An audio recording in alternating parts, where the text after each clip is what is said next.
LIC والا fixed deposit نہیں ہے، بلکہ یہ لائف ٹائم والا فکسڈ ڈپوزٹ ہے۔ یہ اس کا اجر و ثواب آپ کو اس وقت دیا جائے گا جب آپ کا ہاتھ بالکل خالی ہوگا، آپ محتاج ہوں گے۔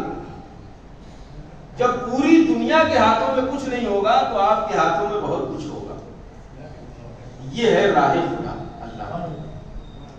لہذا ہمیں کوشش کرنی چاہیے کہ ہم اپنی طاقت و قوت کے اعتبار سے جس طرح سے ہم اپنے سارے اخراجات کرتے ہیں اسی طریقے سے ہم امام زمانہ کو بھی پارٹنر بنائیں۔ ہم جو ہے اس امام بارگاہ کا بھی جو ہے ایک خاص حصہ رکھیں کہ جس طرح ہم اپنا پانی کا دیتے ہیں، لائٹ کا دیتے ہیں، ٹی وی کا دیتے ہیں، موبائل کا دیتے ہیں، ریچارج کا دیتے ہیں، سب دیتے ہیں، اسی طرح ایک اماؤنٹ جو ہے آپ امام بارگاہ کو بھی دیجئے تاکہ جو ہے یہ امام بارگاہ تمام مومنین کے لیے اور زیادہ سے زیادہ آسانی پیدا کر سکے۔ ایک صلوات پڑھتے ہیں محمد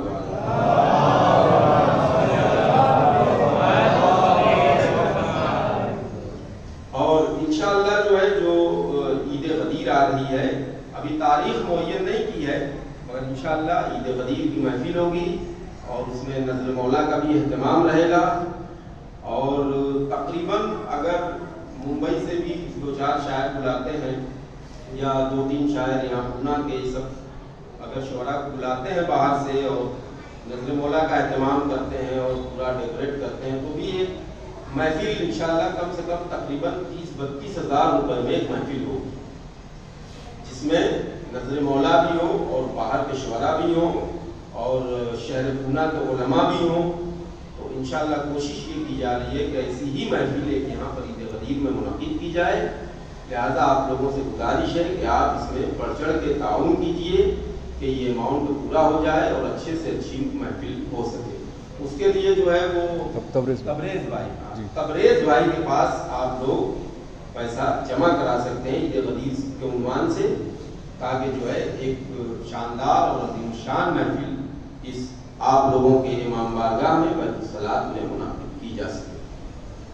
آئیے اور جو دعائیں وہ کرتے ہیں میرے معبود تجھے واسطہ ہے محمد وآل محمد کا، اور بطور خاص آج عید قرباں کے موقع پہ جتنی صلوات پڑھی گئی ہے ان ساری صلوات کے ثواب کا واسطہ ہے کہ ہمیں جو بھی پریشان ہے اسی پریشانیوں کو دور کر دے۔ میرے معبود ہمیں تمام مومنین و مومنات کی مغفرت فرما، زیادہ سے زیادہ عبادت کرنے کی توفیق عنایت فرما۔ میرے معبود ولا کل شیء قدیر ہے، ہماری قوم میں جو بچے بے روزگار ہیں انہیں صاحب روزگار بنا دے، جو صاحب روزگار ہیں ان کے روزگار میں برکت اور ترقی عنایت فرما۔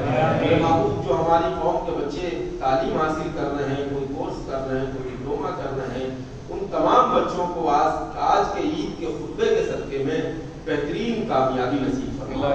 میرے معبود ولا کل شیء قدیر ہے، تمام بیماروں کو شفایابی عنایت فرما۔